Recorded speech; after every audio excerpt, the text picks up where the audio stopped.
Welcome back to the Better Than Before podcast. I am your host, Yami, and today we have a very special guest, my dear husband, Taylor. I'm excited for this. Taz. You guys know him as Taz, but... You wouldn't believe how many people are like, Taylor, who's that? Yeah, so let's just get that out of the way. His name is Taylor Frase. Taylor Brian Frase. That's it. Honestly, the most gringoest name. Gringoist.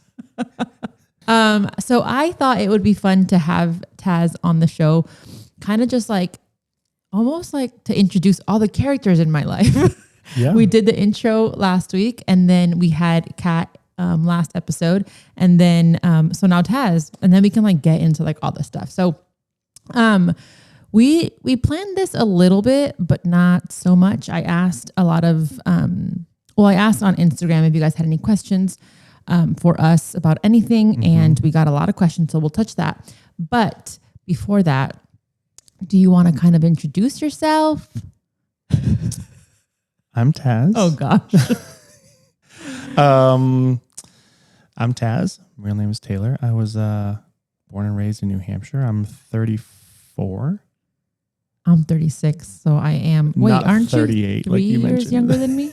Yeah, but when you turn 37. Right. That's right. Yeah. Born and raised in the Northeast, New Hampshire primarily. Went to school in Maine at the University of New England. Went to school for exercise science. Moved down to New York where we met, and I think we'll get into our story a little bit. But that's kind of like my bio, I guess. Okay. Currently working as a filmmaker for my church. Yeah, I mean, we'll get into that. I mean, I think you'll get to know him more and more as... Yeah. I mean, I feel like if you've been following for a while, you know who he is and what he's like. But I will say he's very different in public than he is in private. Totally. I'm an introvert. Oh, yeah. Absolute In the beginning, introvert. not the beginning of our relationship, but I think when we moved to Houston and we would go out with people, he'd be like so quiet and just like observing, and we'd leave. And I'm like, do you even want to be here? Are you okay? Yeah. I'm like, yeah, I'm great. Yeah. I'm an observer. Yeah. For sure. I sit back and I kind of like watch things and I listen, and I won't add anything. Like I won't jump into a conversation unless I feel like I have something to add to it. Otherwise I'll just kind of sit back and yeah. But then we'd come home and he's like this different person. And I'm like, are you good? Like, did you want to go out? And he's like, yeah, I'm fine. I'm great. I'm like, what do you mean? Why are you not, talking to people? And it was almost like a tension. And he'd be like, because I have nothing valuable to add. And I said, oh, okay, well, all right. Yeah. If I can't push the conversation forward in any manner, I usually won't talk. Yeah. And so that can come off kind of standoffish, very, very quiet, very reserved, which I am. But I'm very choosy about when I talk. Yeah. For sure. And you'll probably be able to tell my voice where I'm very calculated in kind of what I speak and how I talk, and it's very slow. He does this. Ready? So, I not that paused. just kidding. Kind of though.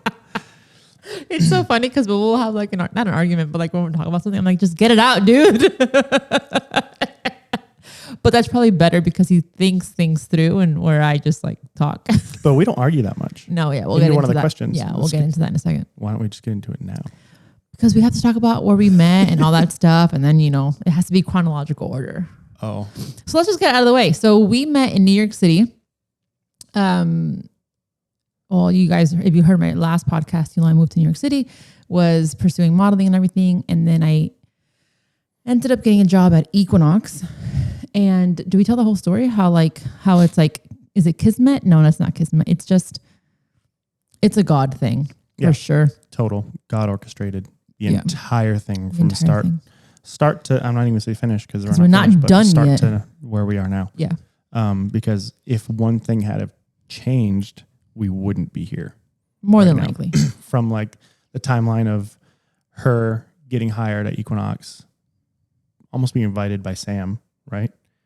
Say, hey, come check it out. How do you remember his name? Sam Stay Fit on Instagram. How do you remember that? That's another thing. Taylor has like the most incredible memory. With weird stuff. He didn't even work with us. How do you remember that? He came and visited a couple times. Yes, but a couple times. Anyway, yeah. Okay, so let's just back up a little bit. So I was working at Muscle Milk at the time, and there was like a Tough Mudder type race that I was not supposed to do. And the coordinator for the race was like, hey, if you want to jump in the race after, whatever, you can go ahead. And I was like, okay, sure. So I did it with my ex-boyfriend at the time. And I don't know if he went ahead of me or I went ahead of him, but didn't matter. At the end of the race, this guy, Sam, comes up to me and he's like, hey, I just want to let you know that you inspired me to keep going. Like, I'm a personal trainer and I wanted to stop, but you just kept going. And I was like, oh, thanks. And you didn't train for this at all. Oh, no, I didn't train for this. It was like more of a fun thing for me. Yeah. And so we just kept in touch. We followed each other on Instagram. And then I don't remember how long it was, but months later, he's like, hey, Equinox is hiring. Do you want to apply? And I'm like, I'm not a personal trainer. And that's when he said that they put you through the education and all of that. And then you take a test. And then if you pass, whatever. Mm-hmm. So obviously I got it. And when I got hired, we had this like, what's it, like an orientation. Orientation, like first day. Yeah. You come in. Where a lot of new employees from different locations would meet. And Park Ave location, I believe it yeah. was. Yep. And I'll get put into this room, kind of talk about like, oh, this is what to expect. And then you get sent off into your own clubs. Right. And I think our entire class, for lack of a better word, like our group that got Bryant hired Park. From Bryant Park, we're all there. Seven or eight. Yep. Do you want to tell? And we were in the second wave of trainers. So this club had just opened up. I think like a month and a half or 2 months earlier. And so there was a first wave of like 30 trainers, and then we were the second wave. However, Taz was supposed to be in that first wave. I was supposed to be in the first wave. Something happened. I can't remember what exactly happened, but I didn't make it down there in time. And so the personal training manager at the time, he was like, just move into the second wave. That's totally fine. I actually went to the first wave's like orientation like 3 months earlier. I was down in New York and just kind of sat in on like one of their classes, their training classes. And so I kind of got to know a couple of the trainers from that wave. It's really not important. But so I was, all that to say, I was supposed to be in that first wave. I didn't end up getting that first wave. In the second wave, which Yami was also hired in. And what's next? Do you want to talk about how you saw me? You always say this. Oh, yeah. So we were sitting in this room. You were sitting in this room. I was sitting in this room. I walked into the room. Not just me. There was like, oh, yeah. There was a handful of other people because I got there early. If you're early, you're on time. If you're on time, you're all right. And I just remember like I was sitting there. I think I was talking with Kobe. Was sitting, or maybe Thomas, one of the other trainers that was in our group. And I look over to the left. This door flies open.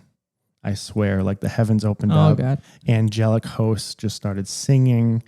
There was wind in her hair and everything is just like, but she tells me her hair was up. My hair was not up. It was in a braid. It was in a braid. So it wasn't like flowy or anything, but I remember it as being flowy. And so she comes in. I was like, who's that? And I sit behind him. Yep. And we don't talk this entire time. No, because it was more just like we're listening to somebody talk. It wasn't like an interactive thing. No. And then they're like, okay, you're good to go. And they send us off and like we start walking. Yeah. And then I don't know how. I think they were like, oh, all your Bryant Park people, you can walk together. And so I guess we just did. Mm-hmm. And I think it was like 5 or 6 of us. Alex was there, Thomas, Kobe, me and you, I think. That's it. And so I was the only girl. And it was not a far walk at all. But on the way to our location, I wanted to stop at GNT for a protein bar. And as we're walking, Taz, this is so funny because it's like this is who Taz is. So we're walking. In a nutshell. Imagine walking on like Park Avenue or whatever it was. Everybody else is walking kind of ahead of us. Yeah. We're behind, just like we're talking. Small talk. And and then all of a sudden he's like, oh, I have a sandwich that I made. I'm going to. These are the little details she remembers. I don't even remember my sandwich, but she's like. He takes out a Ziploc bag with like a sandwich. I think it was like a PB&J. No, it was like a turkey. Yeah. And I was like, this man did not just take a sandwich out of his bag and we're walking on like 5th Avenue. I don't know why I thought it was so funny. So anyway, he did that. And I was like, oh, I'm going to stop at GNC. Do you want to come? Bruh. He's like, no, I'm okay. I'll meet you there. Yeah. I was like, excuse me? And it wasn't even like, oh, I'm into this guy. Because She had a boyfriend. I had a boyfriend at the time, I should say. But it was almost like, "Ugh, why not?" Yeah, it wasn't like we weren't flirting. It was just like, what? So anyway, that happens. Long story short, we go through all this education, all these classes, and it was always, we were always friends. Very it was never platonic. like, It wasn't like However, everyone around us saw something. was like, what's going on with you two? And we're like, what are you talking about? Like nothing, like we're just friends. And it was strictly friends. Yeah. And then, So another thing that literally had to happen this exact way for us to get to this point was, okay, number one was getting hired on at the same time. Number two is at Equinox, they put you through these classes, EFTI, where you can you essentially, that's their leveling system for their trainers. So there's tier 1, tier 2, tier 3, tier 4, tier 4 plus, I think. But everybody starts off at tier 1. And then if you've been in the industry a while, you can take a test to fast track to tier 2. I was like, okay, I've been training for oh wait, you haven't said it. He went to school for exercise science. Yes, So he knows what he's talking about. Yeah. So I went to school for exercise science. Trained forever.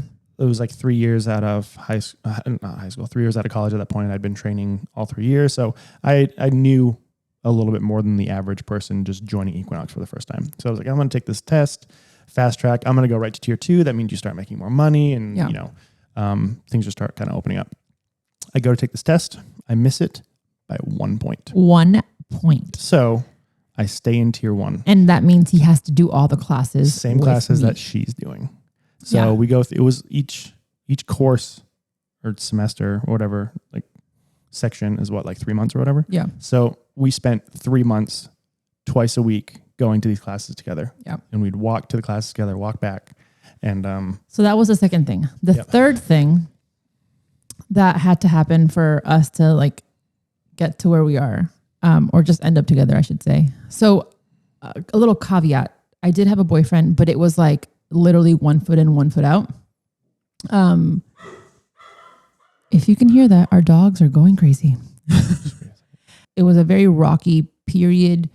I had wanted to break up with him, but I had never broken up with somebody, so I didn't know how to. But a lot of things happened that's not the point of the conversation. So anyway, so the third thing that had to happen was that our manager at the time, Anthony, who hired both of us. Yeah, hired both of us. We love him so much. He randomly asked Taz to house sit while he was out of town. Taz was living in Connecticut at the time. So I think maybe in his mind, he thought, it might be easier for him to commute into work instead of being in the city. But I had known Anthony for all of 2 months. Yeah. Yeah. He's like, I'm going to London for a week. Yeah. Come and stay at my house and just make sure it's okay. I'm he doesn't even have animals. So I was like, what does he need to? I think he had plants. I had to water once in a while. And I was like, okay, well, this is cool. Well, so you would think that's fine, right? Yeah, no. Anthony's apartment was one stop over from my apartment. So Taz and I had to take the train every day to together. work and out of work. And so we just talked so much. Mm-hmm. And I think at this point, the story I'm going to tell right now, I think I had broken up with my boyfriend, or maybe it was just about, I don't know what it was, but he decided to get off on my stop, or was it your stop? It doesn't matter. But we just sat there in the train station, and it's as the sun went down. Yeah, it's an outdoor. It was in Astoria Boulevard. So if you know that stop, it's outdoors and you can see the sunset. And we were just sitting there talking forever. And I don't know what possessed me to ask this question, but I was like, hey, what do you believe in? And he was like, well, I'm a Christian. And I was like, oh, geez, this is it. And I was like, what? My white flag was just this is the man. This is it. And so I mean, from there, you invited me to church. Yep. And she mentioned Hillsong. I was like, what's Hillsong? Yeah. How do you not know what Hillsong is? So we went to Hillsong, started going to church together. And even then, at the beginning of that, it was still it wasn't super, I wasn't advancing towards her really fast. She wasn't coming at me really fast. It was just still strictly, very, very platonic at the time. And then things just continued to escalate really quickly. So just to put a timeline on things, we met June 9th, and then we were moving into an apartment together August. Yeah. August. Mm-hmm. So do the math. We were broke personal trainers in New York. So yeah. So we were like, you live in Connecticut, I need a roommate. Yeah. So we moved in together, and that's that. And then the rest is literally history. Now we have a baby together. Here we are. Oh, good old Luna. Good old Luna. So that's our story. Yeah. That's kind of how we got together. Everybody always asks, like when we put a Q&A, like, how'd you guys meet? What's your story? And so we figured we'd just jump right into that. Yeah. I don't even know how long this podcast is now, it's though. right now about 17 minutes. Oh, perfect. Okay, great. So that's the story. If you have any questions on that, you can let us know. But I think we've pretty much covered all of that. Yeah. Okay. So I asked on Instagram what you guys wanted to know from us or any questions, and we'll get to that in a second. However, we did get the arguing question. I'm going to try to find it. The arguing question. Give me 1 second. I'm sorry. I should have been more prepared. So the question reads, so this may come off as an odd question, but I know every couple has their issues, but you and Taz seem so perfect. Like you two were so meant for each other. I'm not asking you to answer this, but maybe if you do a Q&A in the future, can you tell us more about your marriage and how to show up every day as a supportive and loving spouse? Do you guys ever argue? It seems like you don't. Obviously none of my business, but I'm asking because I strive to be like you and hold my relationship up to this level. Well, thank you. Yeah. Number one, thank you. Number two, we're not perfect. No, we're absolutely not perfect by any means. We definitely have our ups and downs. However, we have our moments. Yeah. But we do not argue. We don't. And a lot of people will be like, oh, that's a red flag because like somebody's holding back. Yeah. Or like somebody's not expressing themselves. But truly, like, I never have the urge to argue. And when we say argue, I mean we never scream at each other. We never fight. I've never raised my voice at Taz. He's never raised his voice at me. Right. I've never called him anything but babe. Yeah. Even when she's like wants to have a serious conversation, she's like, babe, come here. Yeah. I just can't imagine and we can talk about this too, but for me, and this is what I told her on Instagram. So growing up, my family fought a lot. My parents fought a lot. They yelled a lot, yelled at me a lot, yelled at my brothers a lot. And it wasn't like I made a conscious decision to be like, I don't want to do that. It's more just ingrained in me that I just don't think someone should speak to people like that. So I just don't. Mm-hmm. And it's not like when we're arguing, I'm like, okay, I can't yell at him. It's not even a thought. It's not a thought. It's not even a thought. And I grew up in a house where like, it really wasn't very confrontational at all. And so it's very quiet, very level-headed. Even when I would be disciplined, and like I was spanked as a child, and I always knew the reason why I was being spanked. And 5 minutes later, 10 minutes later, after I was done screaming and crying in my bed, my parents would come in and explain to me why they had to do what they did. And I always knew. And so meanwhile, it was over in my household, it's very level-headed. It wasn't, there was really not much anger that I saw. There might've been, but I didn't see it. And so I grew up in a very calm environment, which I think is probably a big reason why I am the way I am. Yeah. Very laid back. But yeah, it's not even a thought for me to raise my voice at her. If I have to have a serious conversation, I think the environment itself can be serious without being intense, But we don't even really have intense conversations. But we have our conversations are more like, okay, I'm feeling this way. We need to make a change. Mm-hmm. But at the end of the day, I'm putting myself in her shoes, and like, how would I want her to speak to me is the same way I'm going to speak to her. So I'm not swearing. I'm not raising my voice. Mm-hmm. So in that regard, like we don't argue because at the end of the day, you still have to pick your battles. Like she sends me photos sometimes of like me the other day, I placed the toilet paper on the top of the toilet instead of and there was an empty toilet paper roll on the roll holder. And I was like, oh, well, dang it. But she said like, what did you say? I just said, cool. Yeah, cool.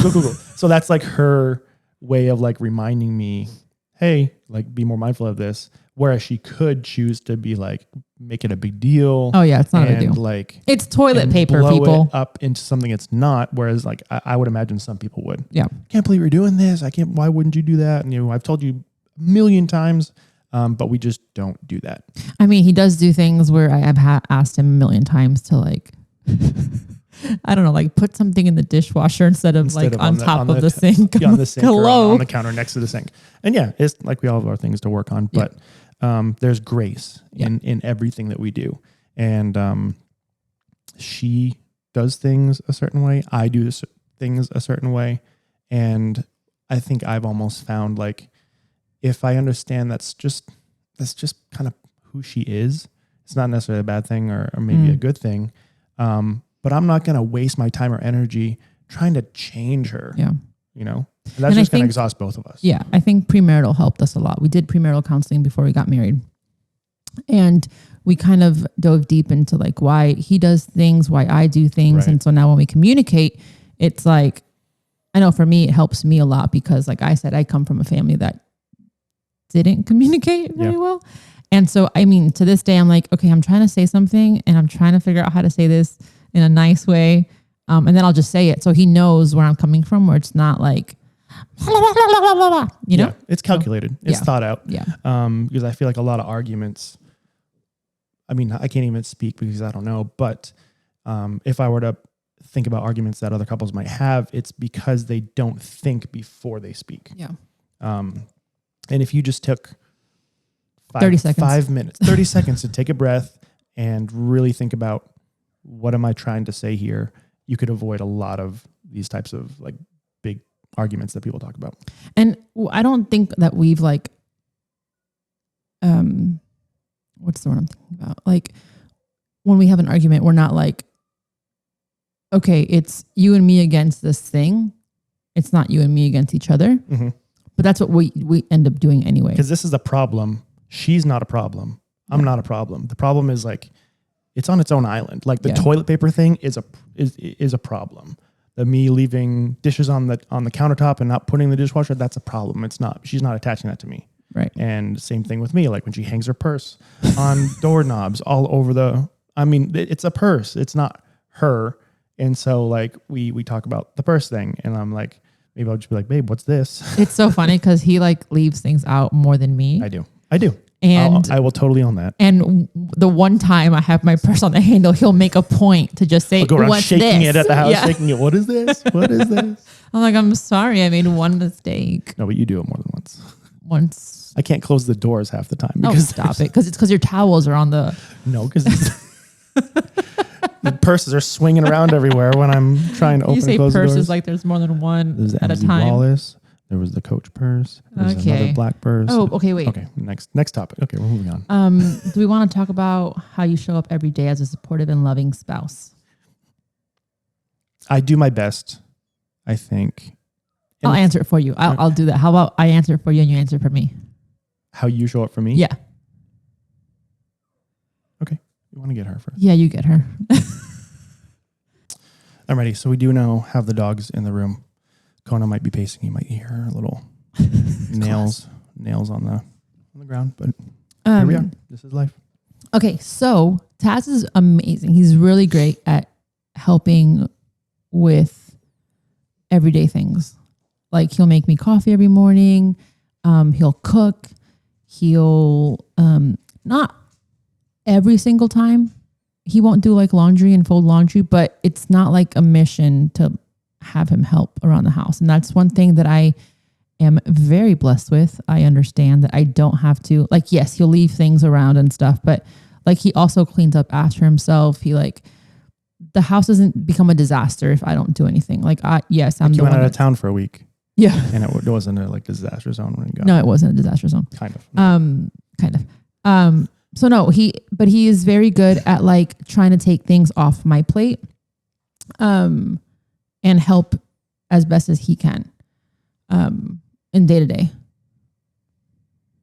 I'm sure there's more. Thank you. You're welcome. I do try and do that. I try and, because she, a lot of times, especially with like owning her own clothing brand, she's working like later, like weird hours because she's communicating with overseas. And so like I have Luna all day. Yep. Yeah. And she's I wouldn't say primary caretaker, No. but you know, because I'm just with her. that. Yeah. We're getting off topic. But yeah, I do try and take as much off your plate as I can. But Yami, how does she show up for me? She is probably one of the most intentional people I've ever met in my life. Is somebody cutting onions around here? Seriously, what the heck? Right over here. Kona started cutting onions. No, she's just, she whatever she does with her whole heart. And whether it's a special occasion or a birthday party or just like, I'm thinking of you. I'm very much not that way. Like I'm very head. And if there's any arguments we get into, it's that. Because I'm not enough heart. Yeah. And I know that. I'm analytical, I'm logical. I think through things that make sense. And she's very feely, emotional. I want to make you feel good. And I'm just like the opposite. But no, she's so intentional with everything that she does. So she makes me feel like I am the most special person in the entire world. You are. Thank you. And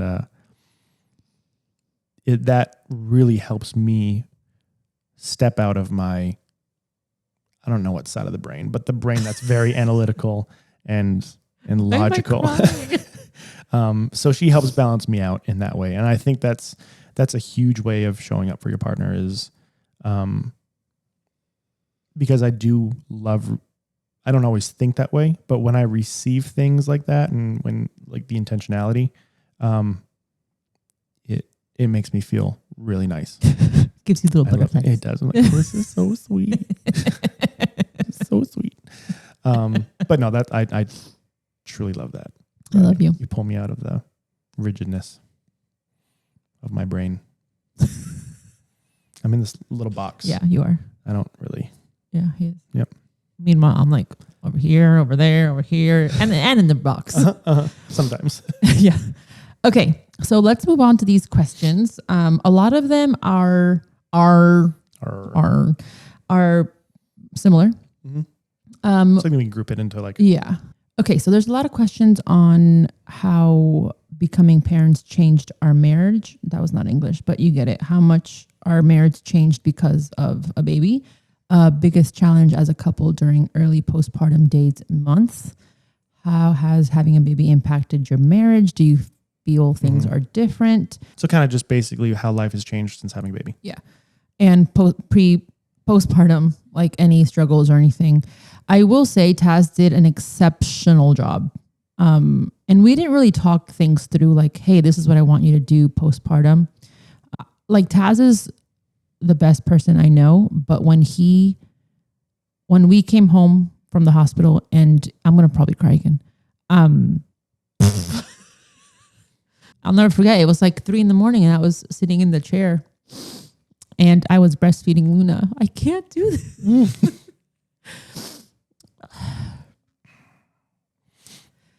I don't even remember what he was doing, but he got up. Well, okay. So somebody also asked who got up with the baby. We did both at the same time, every single time. Mm-hmm. We were both up. But this specific time he like got up and like did stuff, like washed the nipple cover, got me food, even handed me Luna. Like I had literally just to get up from the bed and get onto the on the chair, and he just handed me her. Like I was like, I don't know. It was just like all I had to do was stay alive for my baby, to feed my baby. So he was very. I have never seen Taz as intentional as he was when I gave birth. So we didn't really have struggle. I think the struggles that we had were like the normal figuring things out. Yeah. We're still figuring things out. Yeah. Not sleeping as much. And then I'm sorry, I feel like we're not going to be good advice because we didn't really, nothing really has changed. I think if anything, more joy and more love and more happiness. And the one thing I will say that has changed is Taz is a little bit different. in the sense that he is more emotional, and I'm all here for I'm it. a blabbering mess now. I freaking love it. I have a joke that Luna made Taz the guy I want him to be, because he's like buying her outfits, and I'm like, buy me outfits. And he'll cry for her, and he like makes montages of her, and I'm like, where's my video montage? I don't know where it came from. I mean, I know that girl. That girl in the other room that's napping. She's napping. Yeah. Gosh, yeah, it's been such a ride. It, like she said, there wasn't any like specific talk before Luna was born. It's like, okay, we're gonna do this, and these are the shifts that we're gonna have. It was just always together. And again, I was always thinking like, what does she need in this situation? And I did my best. It wasn't always perfect. I didn't always do it like amazingly, but I always tried to be intentional with like, okay, the only thing I can't do is breastfeed. I can do everything else. I can change diapers. I can get up. I can make a bottle if needed. I can cook. I can do laundry. I can do everything except for breastfeed. Because she had just given birth. She'd pushed a baby out of her vagina. She's healing. She has this wound inside from the placenta. Her body is trying to heal itself in addition to being sleep deprived and trying to take care of this. But this is God's sense of humor right here. Because like you're dealing with all of this stuff while trying to take care of a baby and raise this little human. And like probably the most important part of their life, like the first 2 months, they're so helpless. So it was just my approach was making sure that I did everything in my power to make sure she was taken care of. And that was kind of the approach. And then when he went back to work after 3 weeks, right? Mm-hmm.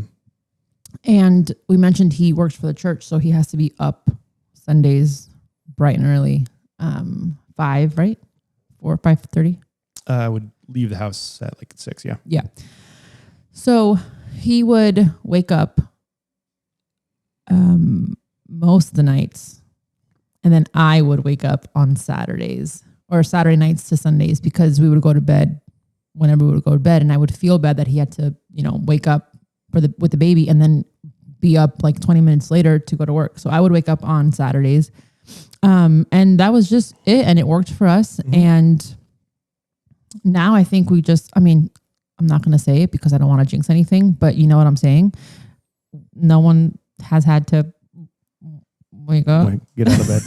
But we're not talking about that because we're not going to jinx it. We're not going to jinx it. We're not talking about it, but she slept through the night last 4 nights and it's been glorious. But we're not going to talk about it. But we're not talking about it. So yeah, I feel like that was such like a long time ago because we haven't had to wake up in 4 days. Right. A lifetime ago. Yeah. But then our marriage, what do you have to say about that? I mean, yeah, that's man of many words. There we go. There it is. Our marriage, marriage. Name that movie.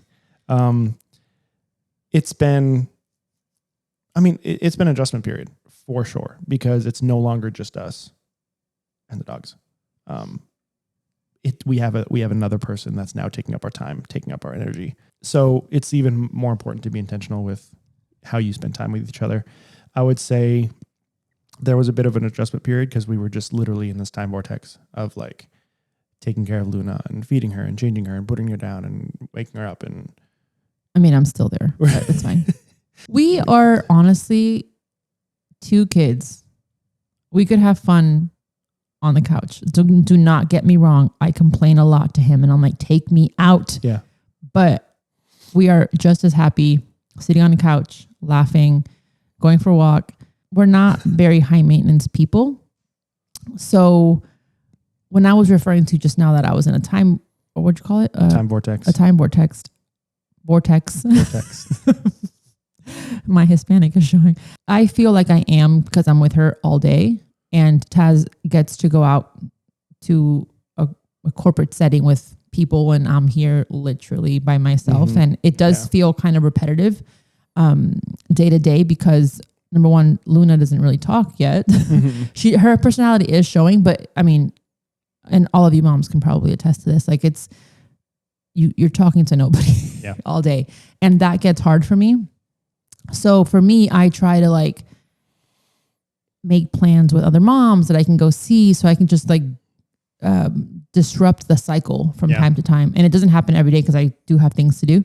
But that's when I get kind of like, not desperate, but kind of like, what was everyone was saying when COVID happened and it was shut down and you get like cabin fever. Yes, cabin fever. Thank you. So cabin fever, because you're doing the exact same thing day in, day out, and it's literally exhausting. Yeah. Yeah. But like I mentioned a couple podcasts, or I think it was the Katrina podcast. I don't ever feel like, I don't want to be taking care of her, which I'm so thankful for. But I think for me, and I haven't figured it out completely quite yet, but I have to figure out ways to change things up here so that I don't drive myself crazy. All right. But the marriage is fine. Yeah. You think so? I think so. Just take me out more often. All right. Let's find a babysitter. I know. We need a babysitter. Anybody want to babysit? I'm sorry. No offense to anybody out there, but no, don't even do that. Don't even. So we're very like, picky. Like I don't want to just leave Luna with anybody. No, I can't. And so like I think that's been hard because like obviously we want to go out, and when we do like go out, not just us. We've been out one time. We make you and me. Yes, alone, since my mom left. My mom left I think 2.5 months, 3 months, and she was just, honestly just a baby, just So I didn't mind leaving her with my mom because she couldn't do anything. She was just giving her a bottle, putting her back down. But Taz's parents came to visit this past weekend or 2 weekends ago. And we went to a concert. They offered to take care of her. We're like, yes. So, but all that to say that we went out for the first time and it was not bad. No, I think that's probably the number one thing is like, we want to be intentional with like spending time together. And when we do go out, we do our best to maybe hit lunch or something. So at least like, we're not just going straight back home and like doing lunch at home, but like we stop and get sushi quite a bit. And we bring Luna with us. I was going to say she's always with us. So like when we're out, we still try and get some time. Although we're not alone, we still try and break up the monotony of like coming back home and just doing it. And I will say one thing I have learned is that society tells us that having babies will limit you. And I honestly think that we limit ourselves because of what society has been telling us. You as parents set that limit for sure. Yeah. I think don't get me wrong, it's definitely harder and an adjustment to like bring your baby everywhere you go. But it has not been that bad. It hasn't. Like you got a lot more time. Yeah. You have to pack more stuff. And like, we thank God that Luna is such a chill baby. Yeah. She can go out and she actually is more chill when we go out than when she's home. I'll tell people that she has Taz's personality because here at the house, she's like, she won't shut up. She was moving everywhere. But the second we step out of the house, she's just, if you're not watching the podcast, we're not doing anything because she just doesn't do anything. She's just like, Yep. So, all that to say is that we tried our best not to allow having a baby to change our marriage or like really like flip it 180 degrees. And I don't think it has. No, it's been good. Yeah. And we also have a lot of friends that have babies now, so they also understand. So if something were to happen, like we've never had to leave somewhere because Luna's been, crying or whatever. So it's been nice. We have used her as a scapegoat though. Have we? Yeah. Should we talk about that or should we want to keep that as a secret? I don't think you're telling the truth there. No. What did we? No, it's like if somebody invites you somewhere. Oh, I've never used her as a scapegoat yet. Oh, have you? I have. What did you say? Sorry, Luna's been fussy. Like we're going to stay home. Don't listen to this podcast, please. It's reality though. So that's so funny. Totally have. Okay. Taz has been dying to talk about this. This is not in the questions. We have the dogs here. Oh, okay. Why. Okay. So, So if you don't follow me on TikTok, you'll know that I post a lot of like morning routines there. @YamiMufti_. Luna just happens to be in them because she is my daughter and she is part of my morning routine. And those have taken off. Mm. Okay. Taken off quite a bit. And when things take off, you get comments. Thankfully, more often they are like lovely comments, but then you have these comments. The haters. We're addressing the haters right now. You guys. It's insane. Insane. And you would be baffled to know what they're hating about. Pull up some comments right now.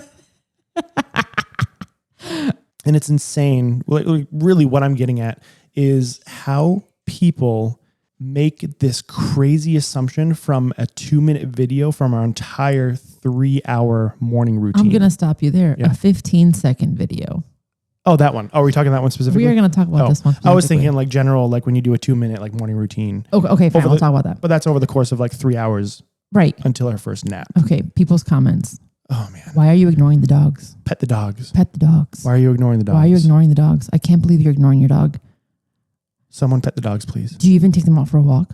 Do you love them anymore? And then people will be like, no, when you have a baby, you ignore your animals. I'm like, what are you talking about? Y'all are on another level right now. Listen, I have to share this one because this one is the one that literally blew my mind. So I posted a video of Taz getting me flowers and Luna flowers. Kona was in the background of said video, and all of the comments, maybe half of these comments were like, where are the dogs' flowers? I was like, I'm sorry, am I being pranked? The dog Who made me buys their sad. dogs flowers? Yeah, and it was some of them were like, oh, I was enjoying the video until I saw the dog, and then I started to cry. Why? Like, okay, so Kona was in the background just watching it all. She was looking at us. Her tail was wagging, but she was outside the room. And so we have this like rule. Kona doesn't come in the nursery. Yeah. I'll say that because her hair gets everywhere. And like, that's one room. Like if it's Luna's room, that's it. She's crawling all over the place. I don't want Kona's hair all over the place. So she knows to stand off the carpet outside the room. And all these people are like PETA activists. They came out of the woodwork. They're literally saying, go get the dog flowers. Yeah. And I said, for what? Like, wow. If you have a dog, comment. If you're watching this on YouTube, can you comment on Spotify? Yeah. Have you bought your dog flowers? I buy them treats. Yes. They're not going to like... get them a thing of Cool Whip. Yeah. Cool Whip. Cool Whip. But flowers? Buy the dog flowers. You got to be kidding me. I was just like people like, and this is just like the tip of the iceberg with like the crazy comments that come out. But like, how do you deal with that? I want to ask you. Oh, you want to ask me? Yeah. Oh, I ignore them now. Because if I don't ignore them, I will be spicy. The spicy Dominicana coming out. Yeah. Yeah. And the Lord's going to be like, watch out. Yep. So I got to prick your heart. No, but I just like. I don't get a lot of hate, thankfully. You don't? No, thank God. And things like that, I just think are freaking comical. Taz is actually really funny on my TikTok. He has these other shoes that have like 2 different shoelaces.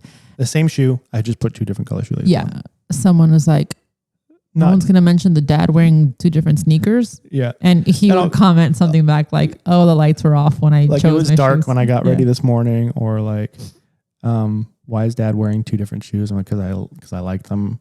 Or like I'll just kind of play into it a little bit. Somebody said, where are the dog's flowers? And he was like, at the grocery store. At the store. I'm like, brother, still at the store. She got a piece of chicken afterwards. It's like, I just said, I don't comment back to those but it's just people. It's just so funny. Like, they're comical. The comments are very funny. But it's sad because people get so serious about this little snapshot that they see, and they see like us, like the video isn't about the dogs. Right. And it's a 2-minute video, or in this case, a 15-second video. And they're making assumptions like we don't take care of the dogs or whatever it is, whatever the comment is. And it's just exhausting sometimes how ridiculous it is. It's like, how do you, and these people are saying things that they would not say to you in person. Oh, absolutely not. I would actually pay money. So if hey, I'm going to fly you out. You say that to me in person. Yeah. And like, no, they wouldn't do it because they're behind their phone. They're safe behind their keyboard, and they can say whatever they want. But it's just crazy the shift that you see. One, when you gain a following, because you didn't get those comments when you were like, I don't know, 10K, 20K followers. But they just come out. People think they can say whatever they want. All right, next. Sorry, I just wanted to talk about that. Because what's our time right now? We're at 49 minutes. Okay. 10 more minutes. Yeah. There are so many more questions that I feel like are not 10 minutes worthy. Okay. Like we're going to go past 10 minutes. So do you want to, is there anything like spicy we can get into? Yeah. How do you keep you guys' relationship spicy? Oh. Sex after having a baby. Oh, it's so painful. Let's talk about it. Okay. So we're talking about. I feel like some of these topics are like, yeah, how did your marriage do? How did life change? But like, let's get into the. So one of the questions was, how do you keep things spicy after having a baby? We're just not on the same page recently. So I'm assuming she's saying her and her husband Correct. are not on the same page. Are not on the same page. I'm going to go ahead and physically? I assume so. Okay. Take your time. I think the husband needs to understand where you're coming from. How do I talk about this without Just talk about it. Like, how'd you feel? About? How'd you feel? Like I did not want you to touch me. Don't even look at me. Don't even look at me. Because I was in so much pain. Of course, and after I got the go ahead, we tried and it was still very painful. Yep. And so we're 7 months out now. We got the okay 6 weeks. Yeah. Or 8 weeks. Mm-hmm. From then to now, like, is it still painful? No. No. Okay. I think the last time was the first time that I was like, oh, she's back. Let's go. All right. We're ending this episode now. I will say that's probably one of the bigger tensions that I felt, and probably a lot of couples feel, is just like being physical after having a baby. Because it's like, as a husband, you don't want to push the wife when she's still recovering, but at the same time, like, you're a man. And like, I don't want to be that typical guy that says you have needs, but like, men are much more, in general, much more sexually driven than women. Yeah. And so like, where's that line? Where do you start having that conversation without being insensitive? Do you think we approached it well? Yes. Yeah. Yeah, I think you did. Yeah, he did. Because Taz is a very understanding person, and I have to remind myself when I want to yell at him. Take it easy. No. You're blessed. You're blessed. You're blessed. You're blessed. I have it really good. I have it really good. I have it the best. He is the best ever. No. Take me out. Take me out.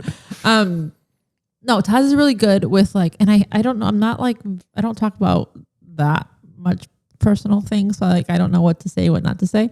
But like, I guess I can say like, when we did the first time after having Luna, he would ask me, are you okay? Does it hurt? And if it hurt, we would stop. Mm-hmm. And it's not like it was like, okay, we're going, like, this is it. I'm going to have my fun. It was like, I still wanted it to be as enjoyable. Don't get me wrong. I did what I had to do for him, but she did. She was a trooper.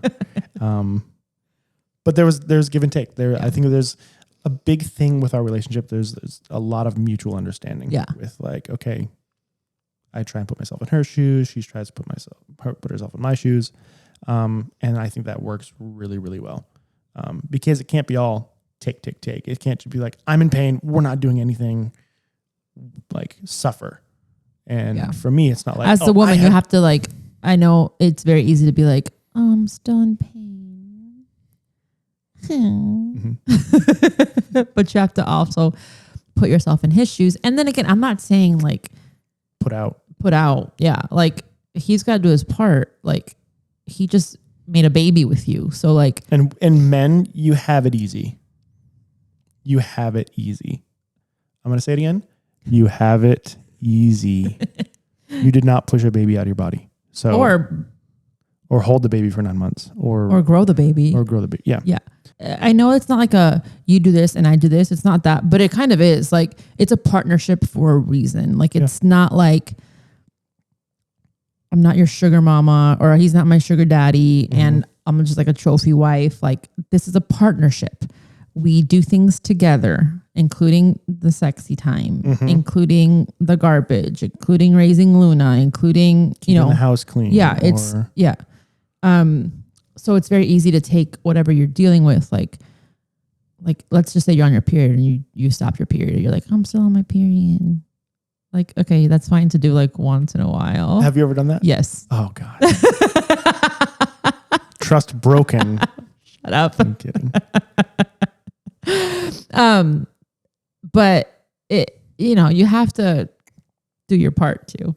But again, you're a unit. You're one now as a married couple. And when you act as a unit, it's really going to benefit both of you. Mm-hmm. I don't think it's not like you're sacrificing, yes, but at the end you're sacrificing for the good of the relationship. Yeah. And you're not just like you're putting yourself second in hopes that the other person is putting themselves second as well. And in the long run, I mean, that's worked out for us. Yeah. I think Yeah. I truly put you first, and I think that's it, right? And the best is yet to come. The best is yet to come. Wow. It's a good way to end it. It is. Okay. We just decided also that we're going to do a part 2 of this, kind of talking more about More marriage stuff. Yeah. Because there's more questions. So we're just gonna wrap this up. And This has been fun. it's been so fun. Thank you so much for coming on my podcast. Well, thanks. I'm so glad I made the trip here. Yeah.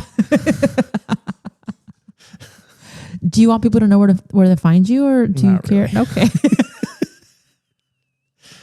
He doesn't post on Instagram anyway. Terrible with social media. He really you is. can at pixel.media or at It's Taz Frase, or just go to her social media and find me. That's how most people do it anyway.